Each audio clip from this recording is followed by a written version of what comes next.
Alors, en ce qui concerne ceci, le bandeau, alors, voyez, ce qu'on va faire, ça va être assez particulier. Je vais ici le sélectionner avec la flèche noire et le couper. Donc, je le sélectionne avec la flèche noire, le bandeau, et je fais un CTRL X. Il est coupé.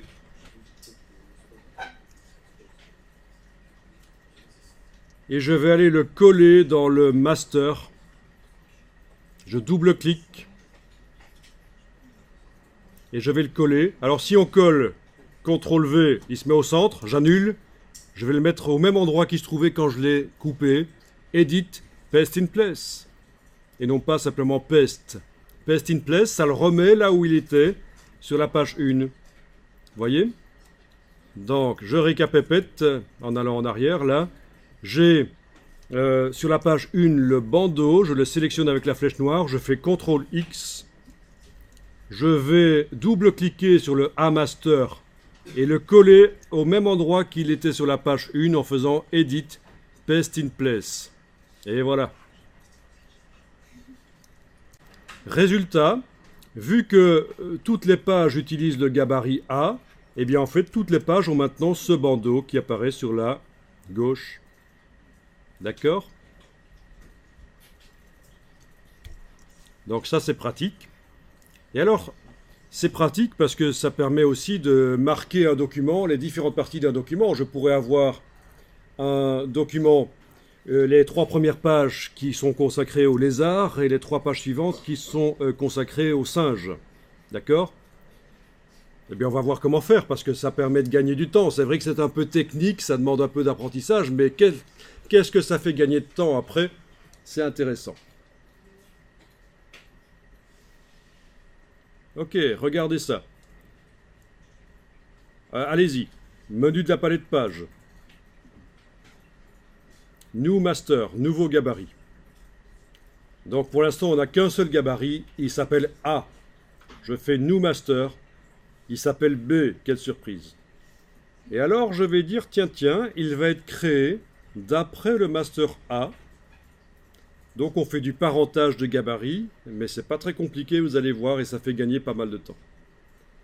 Based on A Master. Ok. J'obtiens donc un gabarit qui s'appelle B et qui subit, comme les pages d'ailleurs, il subit le contenu du gabarit A. Je double-clique sur lui. Je retrouve les choses qui sont dans le gabarit A, c'est-à-dire la numérotation automatique en bas à droite et le bandeau. Alors regardez, c'est là que ça devient subtil. Open your eyes, ouvre tes ouilles, comme on dit en wallon. Je suis dans le gabarit B.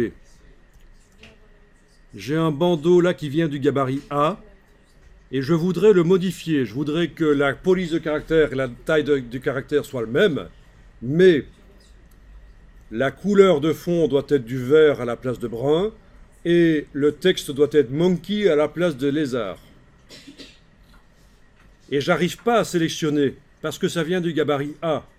Il faut que je déverrouille cet élément pour y avoir accès. Et ça se fait avec CTRL majuscule clic sur le PC, commande majuscule clic sur le Mac. Allez-y, cliquez simplement avec la flèche noire dans le gabarit B. Vous êtes bien dans B Master, il est indiqué B Master en bas à gauche.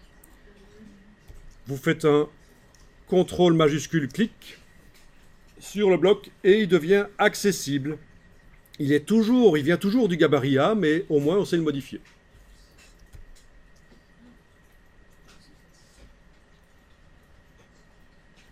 Ok, alors, comme couleur de fond de ce bloc, je vais mettre du vert. Voilà, c'est ce que je voulais. D'accord? Couleur de fond, du vert. Et comme texte, je prends l'outil texte, je triple-clique pour sélectionner tout. Ça ne veut pas, quelle foirosité. Je sélectionne tout par clic et glisser avec l'outil texte.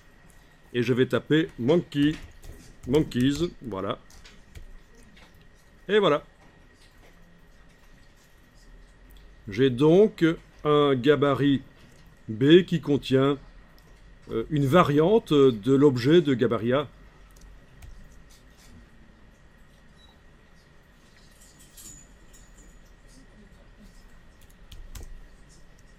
Mais alors là, vous vous dites, ben, on aurait pu faire un nouvel objet. Ben non, en fait, regardez ce qui se passe. Je vais dans le gabarit A. S'il me prend l'envie de déplacer ce bandeau un peu plus, comme ça. Comme ça. Dans le gabarit B, ça l'a fait aussi. Ah ben oui, il y a toujours le lien. La couleur et le texte ne peuvent plus être changés quand je modifie dans le gabarit A. Par contre, le positionnement, oui. Là, c'est pas mal comme ça, avec les lettres qui dépassent. Ok, on va prendre comme ça. Et alors, dernière chose que je vous montre ici. Je vais appliquer le gabarit B aux pages 4, 5 et 6, tout simplement en faisant menu de la palette de pages, Apply Master to Pages. Alors je pourrais déplacer ça vers les icônes une par une, mais quand on a des dizaines de pages sur lesquelles on veut appliquer un gabarit, il vaut mieux y aller par menu de la palette de pages, Apply Master to Pages. Quel master, le B, sur quelle page? De 4 à 6, 4-6, ok, et voilà, elles ont reçu le gabarit B. Quand je vais voir, la page 6 a le gabarit B, la 5 aussi, la 4 aussi, et les 1, 2, 3 ont le gabarit A. D'accord. Mais je pense que vous comprenez que ceci peut vous permettre de créer des longs documents, même en automatisant quand même les choses pour éviter de faire des choses répétitives. En fait, il y a une règle en informatique, en infographie. Quand vous faites un truc répétitif et ennuyeux, qu'est-ce qu'il faut faire? Il faut arrêter. Pas arrêter ses études, non. Il faut arrêter de le faire, ce truc ennuyeux et répétitif. Et il faut aller voir sur Google s'il n'y a pas un type qui a inventé un truc pour automatiser. Et vous allez voir, chaque fois vous allez trouver un type qui a inventé. C'est extraordinaire. Et donc, il n'est pas normal de faire des choses répétitives et ennuyeuses, il faut trouver les solutions.